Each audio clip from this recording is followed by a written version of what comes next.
Xotin kishi isyon qilyaptimi? Talog'imni ber, javobimni ber deyaptimi? Eriga gap qaytaryaptimi? Oilasidagi qaynona-qaynotasiga gap qaytarib, ularga itoat qilmayaptimi? Aksariyat holatlarda bunga erkak kishi aybdor bo'ladi. Ya'ni bunga sababchi bo'ladi. Qanday? Hozir buni tushuntirib o'taman. Aksariyat holatlarda ayollar eriga itoatli bo'ladi avval boshida, ammo vaqt o'tishi bilan o'zining vazifalarini, burchlarini bajarmagandan keyin ayol isyon qilishni boshlaydi. Aksariyat vatandoshlarimiz erkaklar xotini oldidagi o'zini burch va vazifalarini mutlaqo bilmas ekan. Umuman. Xo'p, erkakning vazifa burchlari nima edi? Hozir buni eslatib o'taman. Mana shularga to'liq amal qilsangiz, xotiningiz sizga go'zal tarzda itoat qilayotganiga o'zingiz guvoh bo'lasiz va hayron qolasiz. Birinchisi, erning xotini oldidagi vazifalarning birinchisi bu mahrdir. Mahrni ayol o'zi istagan narsani istagan miqdorda so'rashga haqqi bor. Shuni qilib bera olsangiz uylaning.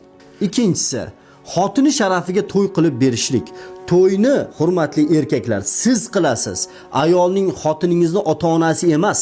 Oshni ham siz qilasiz, to'yni ham siz qilasiz, sarpa suruqni ham siz qilasiz, mebelni, pardani, gilamni, ko'rpani hammasini siz qilasiz. Keyingi vazifangiz nafaqa. Xotiningizni yedirish, ichirish, kiyintirish va kasal bo'lganda davolatish. Ayniqsa kasal bo'lganda xotinni ota-onasinikiga jo'natib yuboradiganlar ko'p ekan.